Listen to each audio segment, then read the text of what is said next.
Hi, and welcome to Sonatel Studio. That is what I'm calling the podcast. I used to call it Writers Table by Sonatels, but now I've changed it to Sonatel Studio Okay. Writers Table ilikwishachukuliwa. So Sonatel Ah, Studio is it. okay. So welcome to this Writers Sonatel Studio, where we platform writers who are building towards a publishing career. Towards publishing, career growth, and making money from their craft. I am June, your Mm. host, and today I'm joined by Ngito Makena. She's a writer and an all-round vibrant soul. So in this episode, we are going to be talking to her about her writing beginnings, the turning points that have shaped her journey, the realities she's shaping now, and what she hopes to take where she hopes to take her writing next. If you're serious about building something real with with your words, this conversation is you. It is so good to meet you, Ngito Makena. Sasa Thank you. You too. Poa sana. Niaje? poa sana, karibu sana kwa studio yangu. Welcome to my studio. I'm thinking like even calling it a studio is a manifestation. So that someday it will It is. generally I'll be wearing, yes. Amen Not it just can. the headphones. Headphones needs that's not the point. The point is a sound studio. So yeah. Mm. So welcome to this conversation where I wanna know about you. Let's start with that. Who are you? Tell us who is Ngito Makena. Who are you? What do you do? Yes.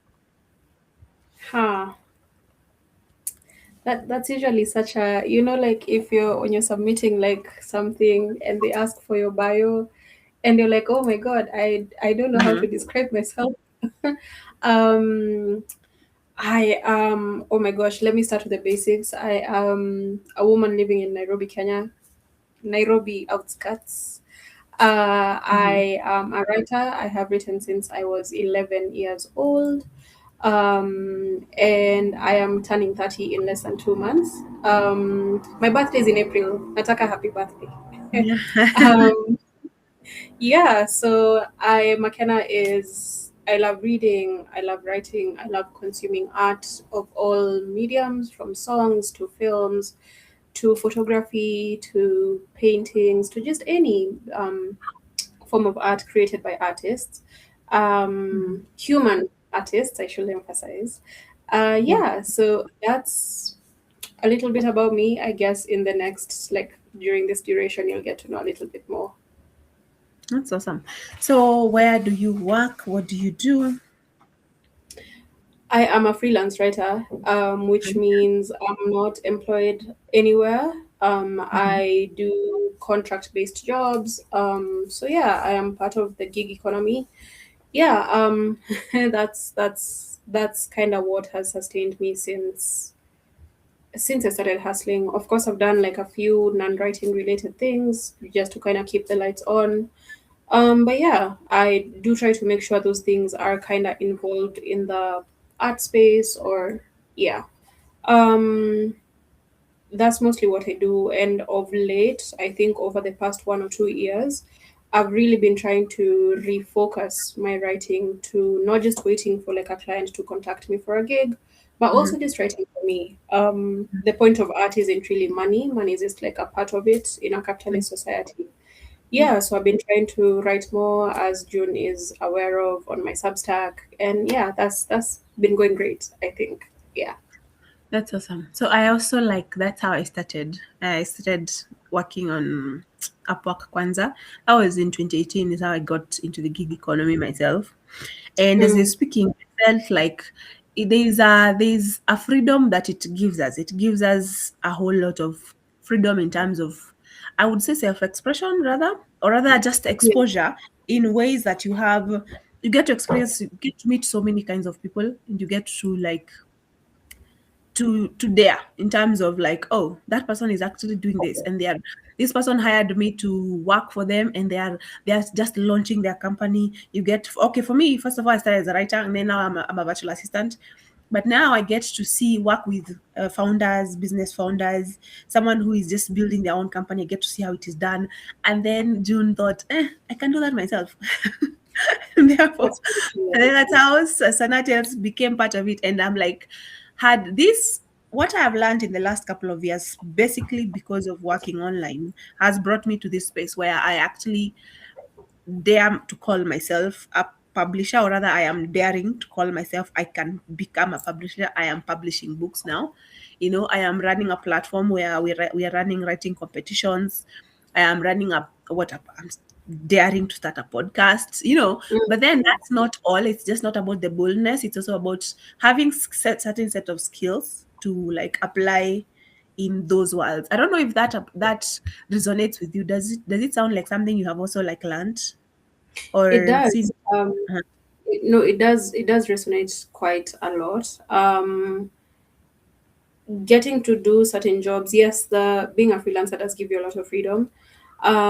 You kind of control your own time, and time to me is a very important thing. I can go on holiday, I can go for a friend's party, I can sleep in on certain days without really worrying about KPIs, and I actually do not know a lot of corporate jargon. Yeah, but without having to worry that I probably have to ask someone for permission to go to the coast for 3 days. I probably have to, all of that. Granted, it does come with its own challenges, like being broke and not having a stable sense of, like you don't really have financial stability. Because any Yeah, freelancer can relate to having months where you're really good, like you're very okay yeah, financially, you can cover your rent for some months, you yeah, can do your bulk shopping, you can afford to go places and do stuff. And there are months where you're just really questioning your life choices. But yeah, in the process of it, you do get to grow, you do get to meet really cool people who are doing cool stuff, as June said.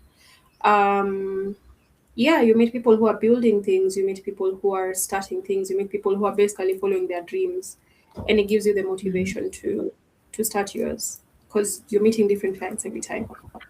yeah. Awesome. So, tell us about writing. What is writing to you? I've gotten to the point where I treat my writing like a cult I am in. That is how seriously I take it. Because people in cults take it very seriously, by the way. Um, Yeah. I was watching, I've watched a couple of documentaries on cult. I think the latest one that I watched was the TB Joshua one by BBC. And Mhm. just how dedicated, I do understand there's a bit of Stockholm syndrome and all of that that goes on in cults, of course, but just how dedicated these people and even the cult leaders are to whatever it is they're pushing. That's how I'm treating my art, right? I'm treating it like a child now that I am raising and I'm growing and I'm very committed to, and I understand that this is for life because I believe as artists we're given a gift, and you can mess around with that gift for quite some time. I think in my early 20s I really did take my writing for granted. I'd be like, oh yeah, I'm a writer, but I wasn't taking it as seriously as it Mhm. needs to be taken because art is a very serious thing. Yeah. And now the way I view it is, to some extent, I am a vessel that's put here to for my art to just be in and exist through. This is my life purpose. This is what I was put on earth to do. I was put on earth to write and create. And especially as someone who I read a lot of books in my childhood, and I like to say that reading saved me. um, I would hope to those writers who sat down and put out their books or their stories, they helped some little girl in Kenya to like get through her childhood and her teenagehood. So yeah, I do take my writing very seriously now. Um, I do take my art very seriously. I do take reading very seriously, which I'll talk a bit more about. But yeah, So you started writing very young, or yeah. reading? How young were you when you started reading? Like for fun? As soon as I could read. As soon as I could read. I don't remember what age I could read, like, full sentences. Of Mhm. course, that's an ability that grows, but my mom was a very big contributor in that because I think she picked up very early on that I enjoy reading. And so she'd get me like books. So there were like a lot of book vendors on the street back then. So she'd just pick up a book for me like almost every day because I was reading very quickly. So as my reading capacity grew, she'd grow the kind of book she was buying me, the grammar, the language structure, and everything. So Yeah, because I think she noticed I'm the kind of kid who, like, I'll read a book in a day, and then because I have nothing else to read, I'll reread it and reread it and read. Yeah. So it's like, let me just get you books. Watch Kuteseka. So yeah, Cool. I started as a bit. That's so nice. My kids, Mimi, I keep trying, I can't try. Boy, kumbe I can't force them. I cannot force them to like to like reading, no matter how much I want to impact this to them. Mm, mm. Other storybooks are actually like, because now obviously when they're being when we are buying for them textbooks, we have to buy. They have storybooks that we have to buy for them. I don't know. I don't think you're. I assume you're not a parent, No. so you have to buy for them storybooks. Kama vile tulikuwa tunabuy set books tukiwa high school. Mm. Hivyo siku hizi wako hivyo, wanabaiwa a set of two storybooks that you have to buy. Oh. In my attempt at parenting responsibly, I try to make them read them. Well, it is dramatic, but yeah. So the way you're saying that your interest, how early it picked, I'm just realizing kumbe I cannot force them. Kumbe Yeah. Do, nitaachana tunayo. do they have things they like maybe playing sports or like They mathematics? love. My youngest is very, very active. Kucheza, just him, he will do Mm. anything. My eldest, he is into video games. He wants to become a gamer. Hello. Mm. He wants to become a gamer when he grows. That's the interest. I guess you could like show him like the tech side of it, like being a gamer is really cool, but in case Yeah. he'd want to develop games, build the tech for games, That is that interesting. That is yeah, interesting. there's always like another angle to look at things from. There's always a different. That's so true because I was thinking now, as a gamer, kazi yako unataka tu kukaa tu kwa nyumba na pajamas the whole day ukistream games. They As make in, so much money. I know they do, but I'm as so in, jealous when you of look the at it money. when you look at it as a plausible career choice, you're like, Yeah, yo, yeah. as I in you're get going to a hustle vibe. a bit, you're going to You like could introduce him to like tech. I think there should be like YouTube channels of like for making coders or like game. builders who Oh make my these gosh. games. Yeah, and maybe you could also show him. You remember when we were young, the computer games we were playing, like Kina Dangerous Dave Mhm. and those old computer ones. Even way back to Kina Snake Senzia, I'm pretty sure like some of these developers might have put out some information or some content about like coming up with games, especially in an era where tech was really not big Yeah. at all. So you could introduce him to that.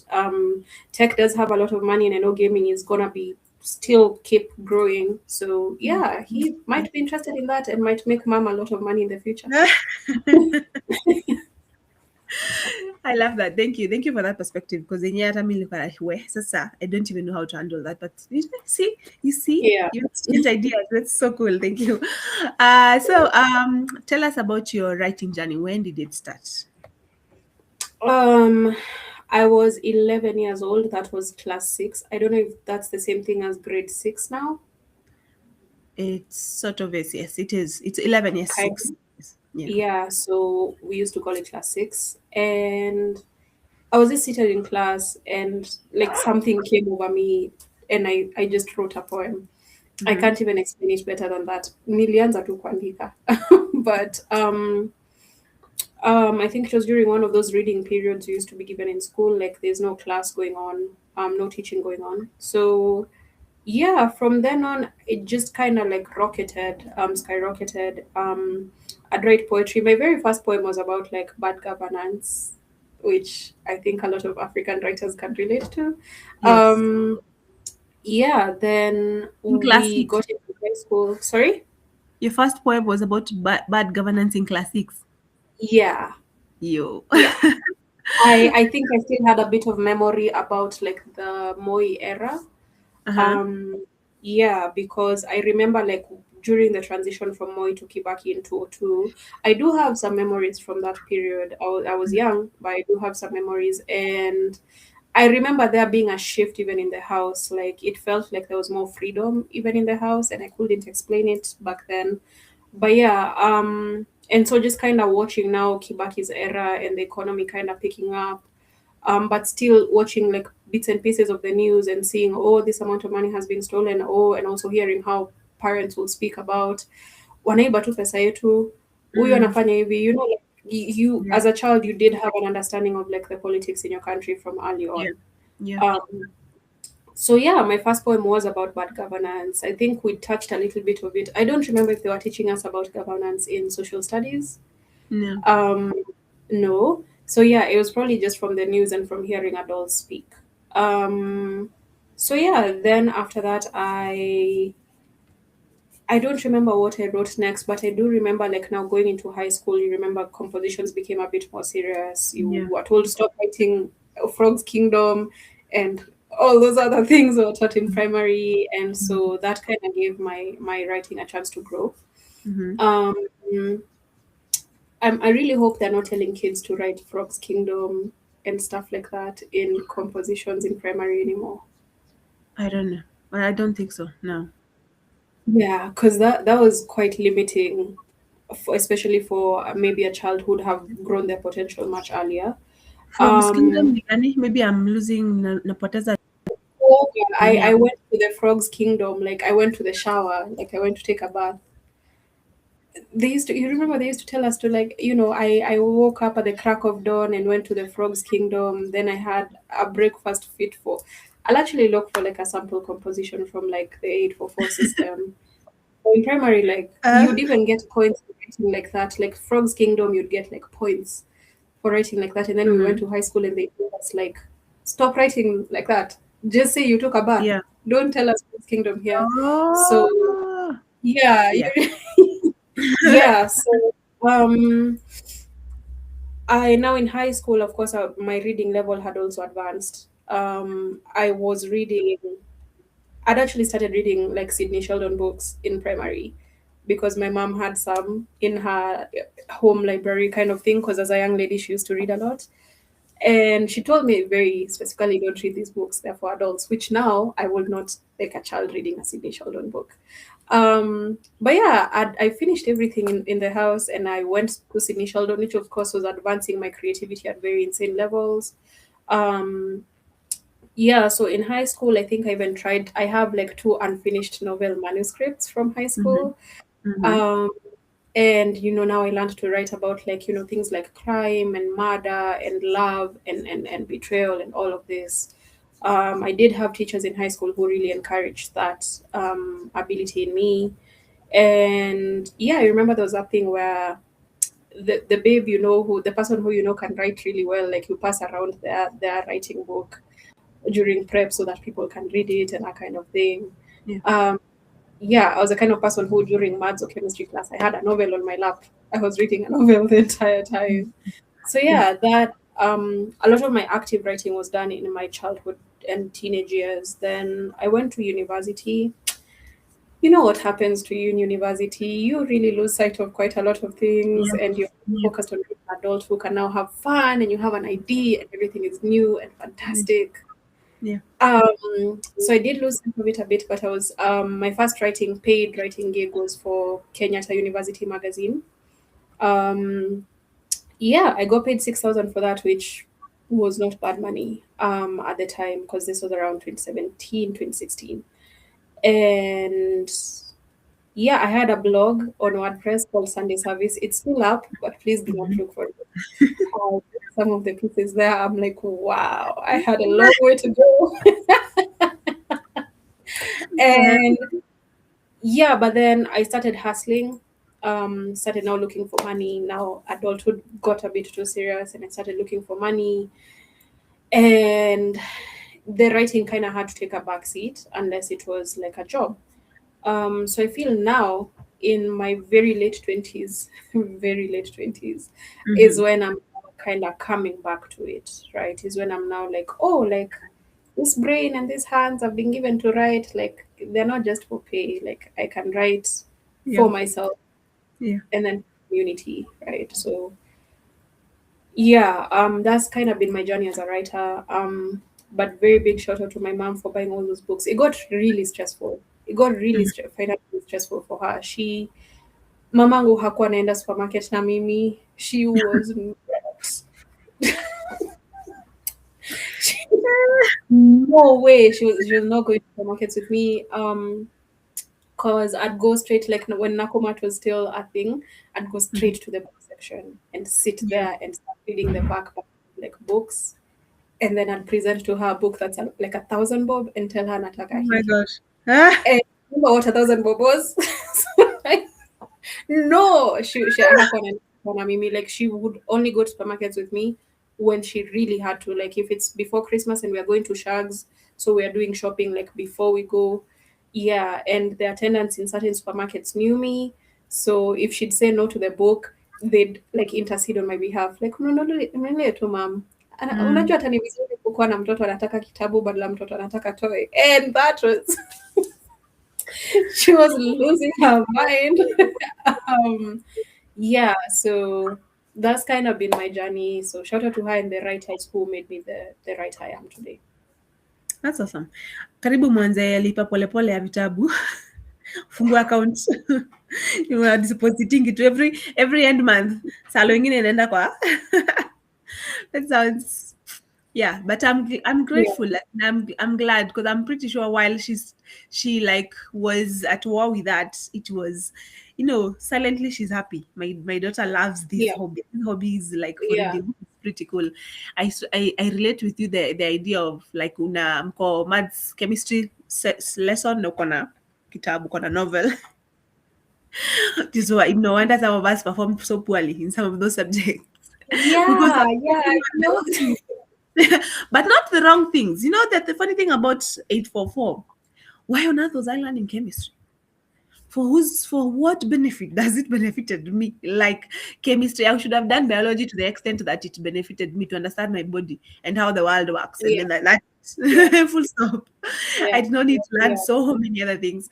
And then I think it used to pull our grades down in a way that I am hoping CBC changes genuinely. I know usijali utafika. If that is your direction or that is your path, utafika tu. Maze CBC, at least they're trying to separate the different pathways, the different mm, subjects. I am really mm-hmm, hoping it helps. That is my prayer by day. I am mm, not I'm not among those people who say, "Oh, CBC, our children are in CBC. If we trash it, what are we going to do? Are their their futures are not hopeless, you know?"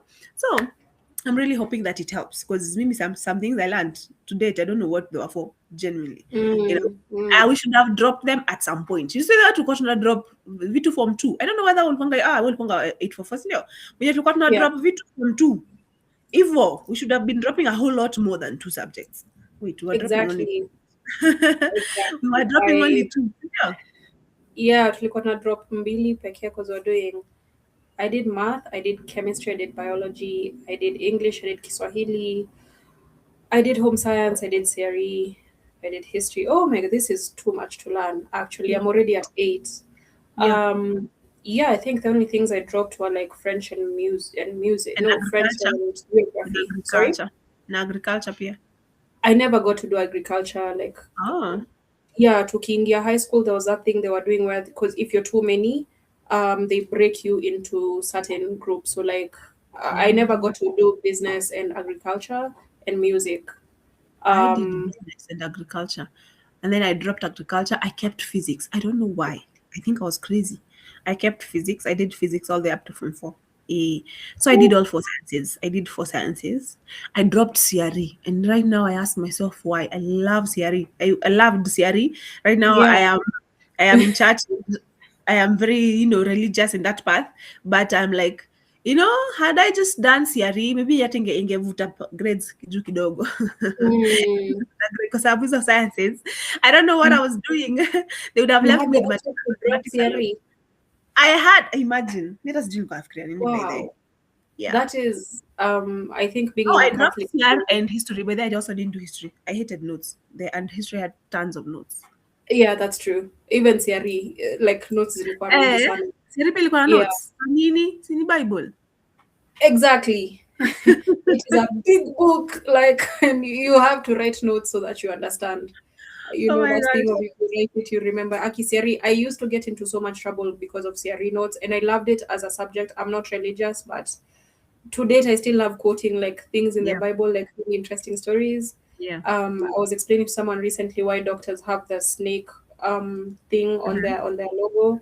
Because of the You Moses know, thing, the thing with Moses. yeah, yeah, and it makes me so happy to be like, yeah, I still remember that because I got so bored in my childhood that I resorted to reading the Bible as a storybook. That is, I will read anything, anything. But uzuri wa Bible nao pia iko na stories. Na iko na stories Mbaya, zao when the Old kali. Testament. Oh, Si ndio? So yeah, so there's something you said I wanted us to highlight is about how writers get things to write about. You said your first story, your very first poem was about bad governance, and it basically came from hearing what people are saying. And I kind of just wanted to tell me the most interesting thing that you have written, or rather maybe your top three, if you can remember them, top three experiences that had to become stories that you had to write about. you see, the thing is, I'm very sure I've not written about my top three Okay, the whichever that you experiences have written I've so had in far. life as a person because I believe, especially in my early 20s, there's crazy stuff that was going on in my life. Yeah. And now I'm like, wow, I should have put that on a blog because, like, no one will believe this, especially if I was alone, right? Yeah. I should write about a time when we went for like a house party and it was in a schizophrenic woman's house and it was an unfinished house. It was really dirty. It was, you see, there's certain things I did in my early 20s that I'll never do now. Like, right now, you tell me, oh, so we're going to a house party. I'd be like, kwa nani, Yeah. wapi, Happy. kuna Eh. aje, kuna food, kuna Still. unaweza pata huko usiku, unaweza pata matatu. Like, I have questions now, Yeah. and if I'm uncomfortable, I'll leave. But I think when you're young, discomfort is really such a foreign concept. Um, yeah, and this woman's schizophrenia was at its peak. So it's a bunch of like young people in like between the ages of like 19 to around 21, 22, and a schizophrenic woman with her alcoholic friend and a kid who was, I think, about like 6 years old. Her Oh, kid. wow. Okay. If I need to write about that because You the should. night ended with her kicking us out of the house and we had to like throw our shoes and like jump over the gate because we left our shoes at the door. So Mhm. throw your shoes, jump over the gate. So this is the kind of stuff I'm like, yeah, I'm pretty sure I've not written about the most interesting things that have happened to me. But I'd say one of the a piece on my Substack that I really like is the Nairobi one. The Mhm. title is Nairobi This Thing This, Mhm. and it's a tying of like my childhood and experiencing the arts in Nairobi and now as an adult sitting in the same spaces. When my mom moved to Nairobi, she was very interested in knowing how Nairobi works, right? Mhm. Like things to do in Nairobi to be cool and all of that. So she really today she really loves watching plays. So we'd go to Alliance Francais a lot. And I remember watching artists on that stage and thinking, wow, this is so cool. You're getting paid to do like really cool stuff. Because from a very early age, I just knew employment is not for me. Like I'd see how miserable like adults will look from like Monday to Friday, and I was like, yeah, no, Yeah. no. Alafu inabidi mvae suit. Oh no, like I want a job where I can wear jeans Mhm. Yeah. and like And you decide what time to. I actually remember. Let me. When I was in Form 2, I think I was performing mhm, very very poorly. Then my alfu tulikuwa na hizi parent teacher meeting Father akakam, akakuja alafu mnakaa mzazi anakuja unaitwa mwalimu mnakaa chini mna-discuss performance. It still goes on by the shock on you. That still happens. My dad came and we sat down with my chemistry teacher at that point. Loathed chemistry. I have no idea. Loathed. Anyway, but now we sat down with them and then my dad asked me, what do you want to be when you grow up? Because your grades, where are you going? What do you want to be when you grow up? And I told him, I want to be a flight attendant. And then I wish they had asked me why. Because I would have told mm, them I want to explore the world. I want to mm, go. I want to just have adventure and have experiences out of what I am seeing around here. My dad was an accountant. My mom was mm, a let me call her a legal secretary, though that's not really the title. She worked in the judiciary and alikuwanga anafanya she's for the longest time tulikuwa naishi Nyeri, so she used to work for a judge basically, transcribe notes. I don't know what those are called. She's a secretary wa judge. I hated that. The idea of just sitting behind a computer all day typing. Shock on me that today that's what I do. I sit down behind a computer and type, even if I have the freedom. You see? Yeah, So you yeah. I still kinda do that, which I was like, I cannot do that. I cannot find any more mundane job than that one, sitting behind a computer all Mm. day. However, now that's exactly what I'm doing, but it is now with from a different angle. But anyway, back to my story. When I told my father I wanted to become a flight attendant, he was like, "Hey, unataka kuwa malaya?" Oh, A flight attendant. oh, I'm so sorry. Yep. In his what I think that is the moment I knew that apparently in some circles flight attendants apparently have a bad name. They are they are thought to be mile high club, that is quite unfortunate. right? And then in that moment, that dream died. I could not imagine my Oh, father. I have actually written this story before. I could not imagine my dad thinking of me in that manner. yeah. Akili kufa tu hivyo by then hiyo story kesha hivyo na Oh, sijaifikiria story tena. oh, But it wasn't really like I wanna become a flight attendant. That was not the point. The point was I wanna go. yeah. I wanna leave. So, but anyway, so that can always come in other forms anyway. So yeah, I related with that point. That point of I've even forgotten what the point was, but yeah, I related with something you said. That's why I wanted to share that story. Mm. So tell us how your writing has grown, or rather has changed. I have two questions. How has your writing changed since that first poem, and what do you write about now? Um, there's an article by Dochi, the musician, on Substack, and she talks about how the reason you feel like your writing isn't good is because you're not writing for Black people. So of course she's talking from a lens of being African American. Mhm. And I was speaking to another fantastic writer called Nicole Nyamweru. She's also on Substack, and she was telling me that she writes for her fellow Kenyans, right? Like she writes for them. She's not writing for an audience abroad. She's writing for Kenyans. Um, Mhm. and I think for me, understanding who I am as a person, understanding the parts of me that I need to outgrow or I have been outgrowing without realizing, understanding just so much about myself, right? And I feel like I've had so many conversations with people who've either turned 30 or are in that, once you get to 28, you're like, I'm basically there. I'm basically 30. And now as I get closer to it, I'm having conversations with people, and the main theme is this kind of like coming into yourself finally. Because I feel like Yeah. the 20s are a turbulent, they're the one age you can get away with a lot of things. Like you can drink back to back and no hangovers. Me, I wasn't getting hangovers when I was young. By the way, when I was younger, sikuwa pata hani. But I could drink on a Tuesday night and be awake on a Wednesday, like 7 a.m. Super fresh. Nastai. Siwezi. Ooh. Haiwezi. Na utagonga 30 alafu sasa mwili anza kukuuliza unaenda wapi saa No, tatu usiku. because nowadays I'm like, oh, my house is so comfortable. Do I really have to leave?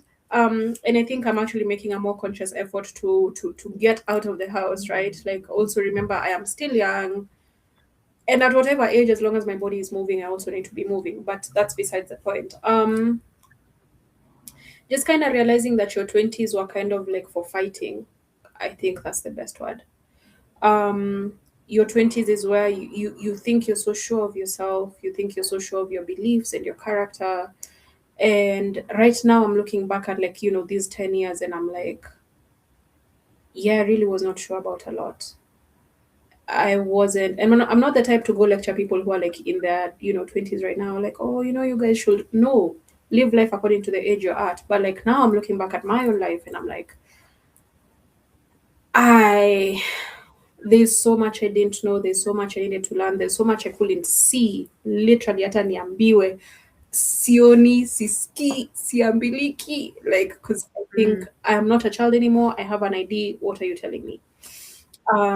And I think I think on the right side of history, right, like you're anti-Ruto, anti all these systems, you're not, you're pro feminism, you're pro all of these things, right? You're not a bigot in any way.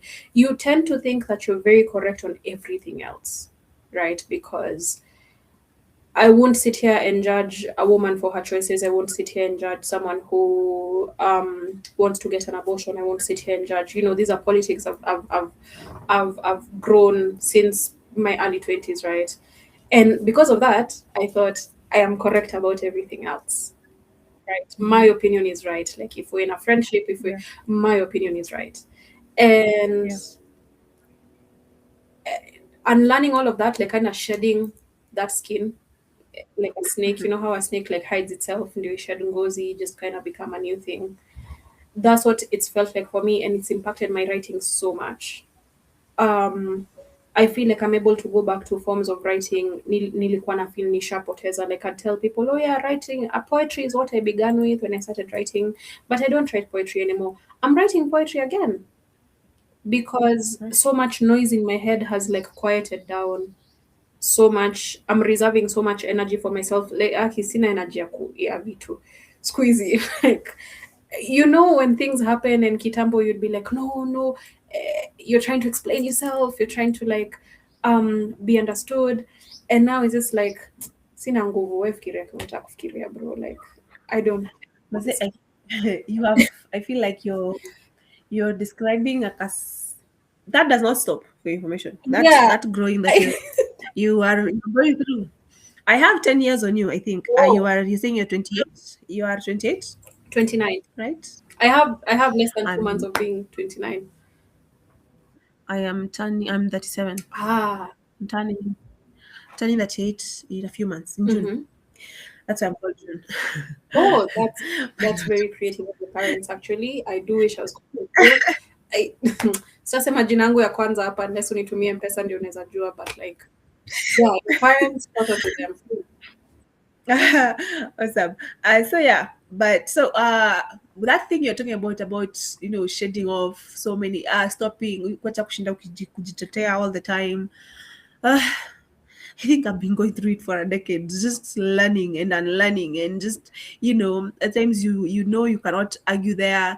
Unaachana nayo, alafu at times you find yourself in a situation where you just feel you must defend, and then later on you're like, why was I Mbona even bothering? Because nothing even came of it. Nothing even came of it. Hakuna kitu yani yule msee ni hivi ana show up tu hivyo venye alikuwa ana show up. exactly. So Maze, I don't know, I am in this space where you are describing me just a little bit older and in a more, I don't know, in a more, because I feel like, I don't know whether this, by the way, I'm not trying to be those people, oh, ukipata watoto hapana. I'm just saying there are different experiences. If it's not your experience, that's completely all right. When there is other experiences, it's not even about children. It's about, for example, husbands, because when you are in a relationship, for example, it's just boyfriend, Mazi, that's completely different. I saw someone who wrote, if you have a boyfriend, you're single. If you have a fiance, you're single.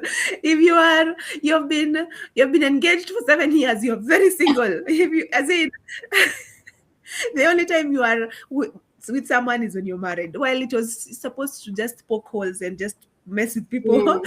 but the point is when the marriage happens, Maze, it's a whole new dimension. It's a whole new dimension. I was having this conversation with a friend, Jana.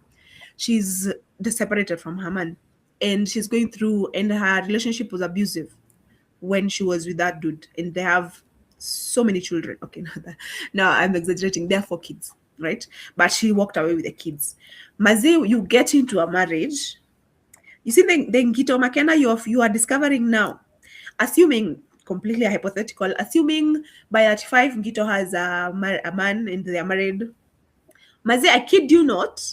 The Ngito I'll meet at 30, you get married at 35, sindio? The Ngito I'll meet at 13, at 42 will be a very different person.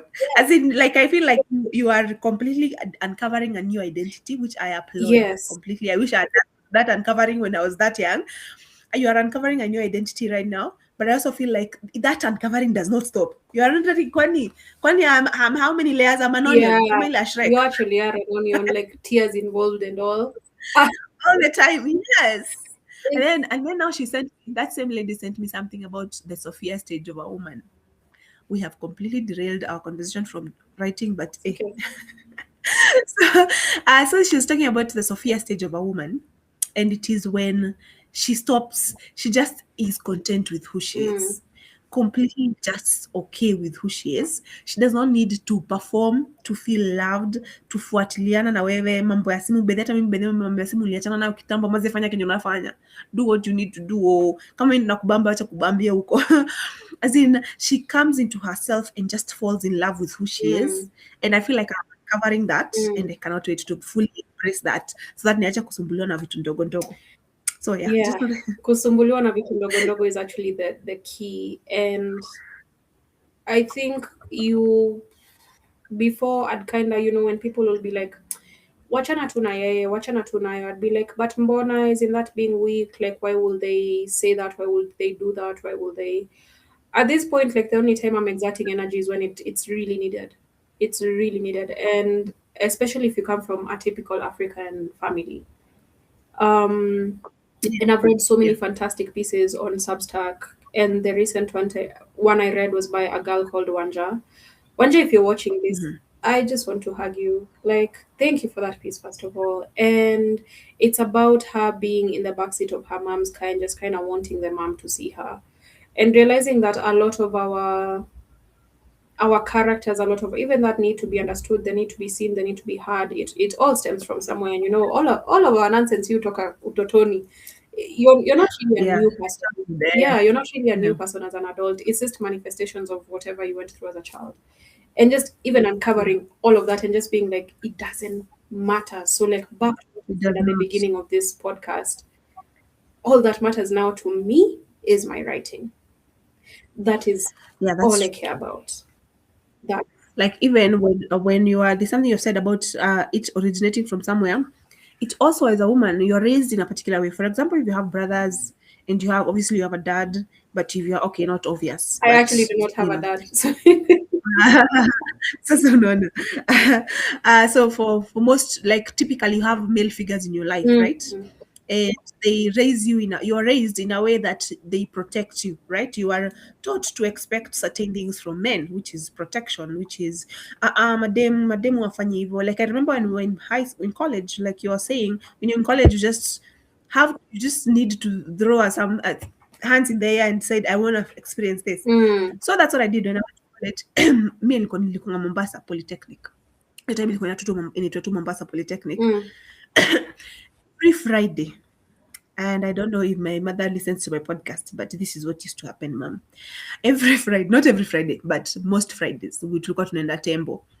Why? Tembo on Fridays, girls would go in for free, and I think I don't know whether it was the whole night or up to a certain time. It's free for girls, but why? Because we are feeling special, but realistically, it's because they're trying to attract men. yeah, The men come and spend money. The men come and they spend money on the women that are there. So I remember. So this stage of when you're a woman, you are kind of brought up in a particular way to expect certain things from men, and we do. And we expect those things. And when you get into relationships, you go expecting those things. mm, And then we collide. We tend to collide because you're raised in this particular aspect. And right now we're in a society where the women, we believe we are the prize, the men believe they are the prize. No good can come from that mess. There is no good that can come from that mess. When we are all thinking, oh, I'm the prize, and these ones are thinking they're the prize, and we are always hitting tunagongana vichwa, no good can come from that. Uh, so when now you get to a place where you realize that this is what works for me, this is what I want to do with my life, which is the same space I'm in, the one that you're saying that all you want to do is right, and me, all I want to do right now is just do things I did not get to do when I was younger. When I mm, was because I became a mom when I was very young. I was okay, by very young I mean 24. mm, That's not very young to us, but to me it was very young. While it has its advantages, it also has its disadvantages. And for me, my what now? My path right now is I want to do this. I want to build this. Kama inaanguka ianguke bana, lakini nilijaribu. I want to try. I want to get out there. I want to meet these people. I want to write. I want to say whatever the hell I want to say. And if you have a problem with it, sit over there and leave me alone. Just unfollow my stuff, you know. Don't come later. Oh, Juno Kopoa. I mean, Kopoa Maze. I have gone through shit and I came out smiling, as in it got washed off and I am fine. So, Mm. uh, I completely hear you when you say that your focus right now is basically just you want to write. I applaud you. And even as we are going to the next stage, which is your Substack. Nashika simu, niko na simu nyingi bana. Pole. Hey. So as you go to the next step, which is we go to the next step, which is about your Substack. Let me know how did you get to grow your Substack to the stage that it is at? Um, hmm. I actually opened my Substack, I think, in 20. I don't remember if it was 2024. And I wasn't really like writing much. I honestly think I posted like maybe twice or thrice that year. Mhm. Which means I wrote creatively twice or thrice that year. That's how bad it was. Sikuwa naandika. Um, and then last year, I just so many things shifted. To be very honest, I had quite an interesting 29th year around the sun. I yeah. So if you're listening to this and you know me or you've been on my social media, you do know the time I was having. Um, and I think part of that just came with one of the positives was I really go back into my writing. So I'd write and write. And the first piece is I was also very sad at the time. Properly depressed is the word I'd use because Mhm. I didn't leave my couch. I was moving from couch to bed to couch to bed. Like Mhm. Mhm. niko na Mhm. tokens, niko na wifi, Mm. na watch 2v2, na scroll kwa simu, nalala, nalia, naamka, nalia, naamka. So like even what I was writing was it was so sad, right? Like if you Mhm. read um my kind of first pieces on Substack, that was a very sad girl. And I think letting yourself as an artist just be in whatever season you're in. At that time, I even tried to force myself to write happy stuff. I have a piece called Happiness Fleeting, and I was really trying to write about joy. Sijui hizi mikono zilienda hapa aje kuandika a sad poem, right? So you let yourself be in whatever season you're in Yeah. as an artist, right? If Yeah. you're sad, just even be grateful that you can create art because a lot of times when you're down it's so hard to create or do anything. So I let myself be, and there's this whole thing about, oh, we want happy African writing, we want African writing, and I'm queer, right? So even like we want happy queer stories, but like there's nothing happy queer like happening on this continent, bro. There's like in this country right now it is like criminalized. Sasa nafaa kuandika story gani ya joy? I can, Yeah. but like Yeah. the circumstance is not happy, right? As Mm. Africans also we have quite a lot going on. Like there's this reggae song, do you see anything to smile about? Like for real, if you're on the continent there's not much to like be happy. There's a little bit, but effects of like colonization and neocolonialism are still with us. So Yeah. I just allowed myself to be like, oh, Africans need to write happy stories. Sawa, mi si Mwafrika basi mi wacha niandike pieces zangu za kulia. And when I grew out of that season, my writing also changed with it. I started writing, I'd call them observation pieces. I also started really experimenting with you've read my piece on the taste of your lover, and my creativity grew to the point where I'd write pieces like that are very provocative. Ideally, I believe in an African or even a general context, a piece like that. That is Spoiler general. in general. Spoiler alert, the piece is about cannibalism from a very centralized perspective. And that's the thing with creativity. The more you allow it to be and you just let yourself be a vessel for it, it will lead you. It will take you to where you want to be without you even realizing that you're growing. It took me a very long time by then to notice, oh, I haven't been writing sad pieces. Oh my God, yay. Like I was just flowing along with things. And the more I wrote, the more people came. Mhm. And that doesn't have to be every artist journey. right? You, and especially certain arts, like, I know musicians, it takes them a very long time sometimes to build their career, no matter how good they are, no matter how much they're putting out. And I know there are musicians who, like, you hit in a night, right? Mm. So every artist path is very different. I wouldn't say I'm at the highest place on Substack, especially because Substack is a very, I don't want to call them, let's just say they don't really recognize Africa as a continent. Because if you go, like right now, I follow you, June, on Substack. If I go search June, it won't bring me you, the person that I follow first. Nitaletewa June fulani wa uko US ama UK. Yeah, And I noticed that. yeah, Yeah. yeah. So when I joined the app, honestly, mi sikuwapata pieces wa Kenya or even wa Africa, right? Because I was like, okay, maybe Kenyans aren't writing. Let me look for like African. Of course, the Nigerians are writing. I couldn't find anything. I was just being brought for like very Mm. global North content. And I'm grateful now that there's a note I did just kind of like ranting about that and being grateful.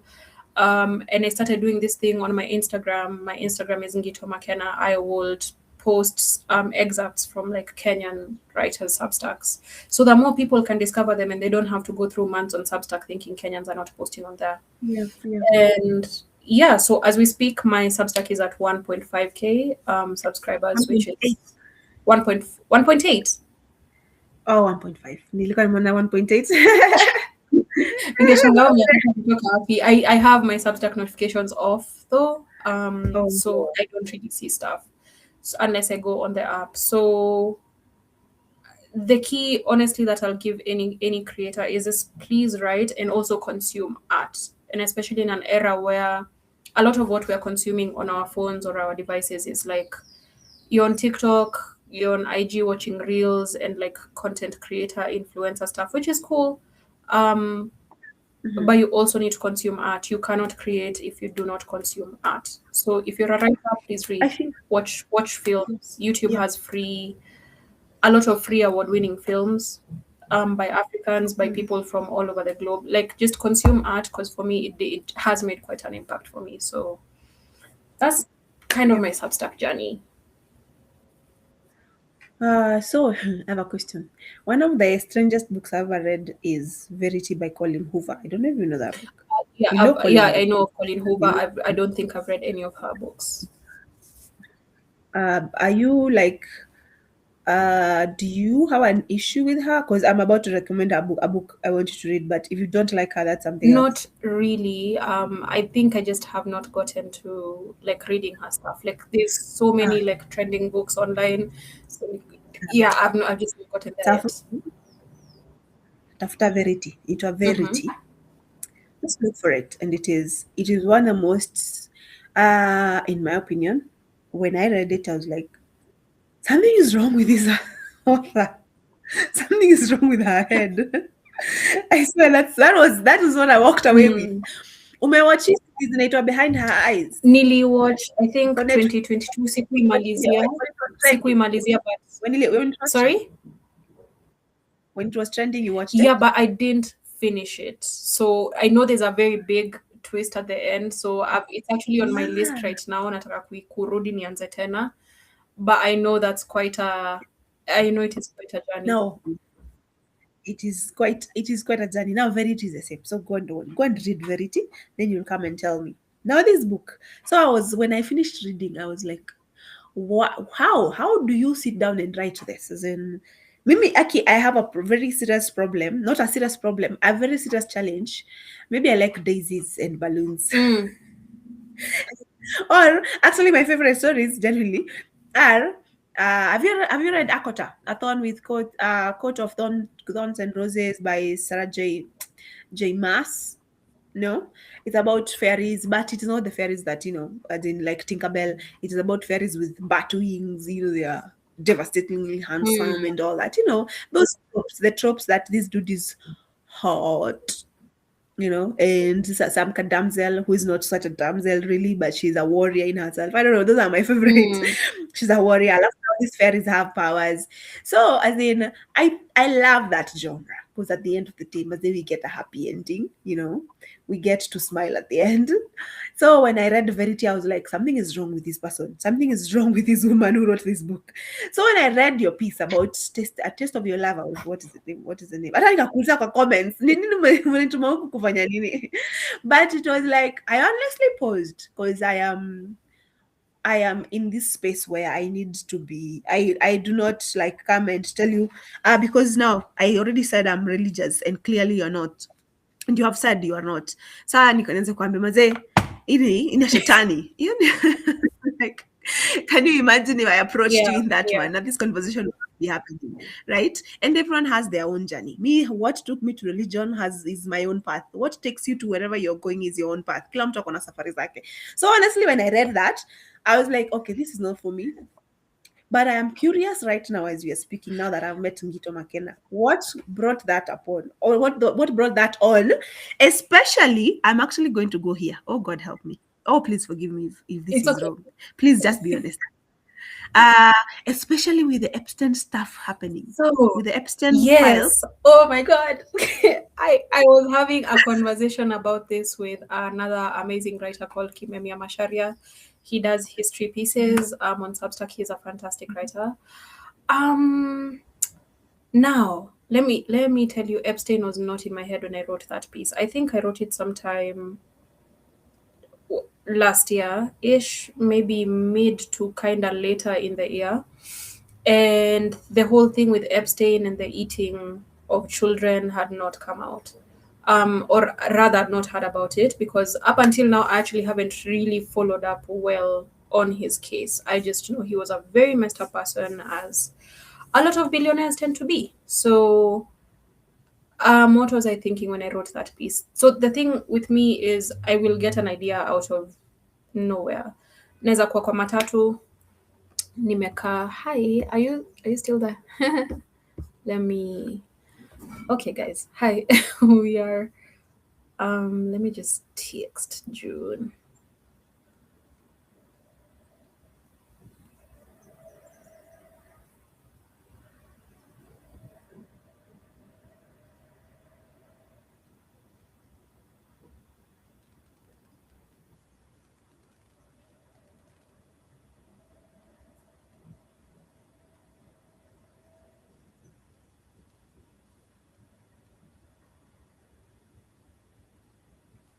You know what? I'm just gonna take this chance to grab my rings because I have really cool rings that I want you guys to see.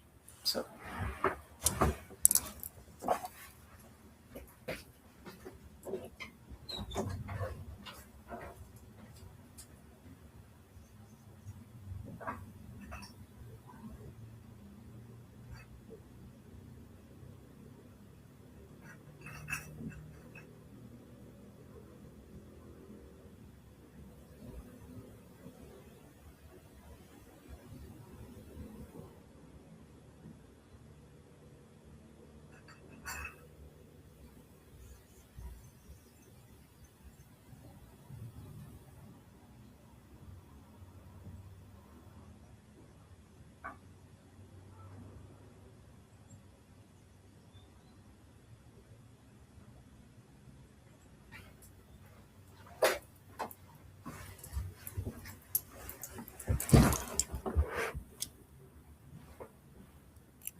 Oh, the light won't allow me to prosper, but here are my rings.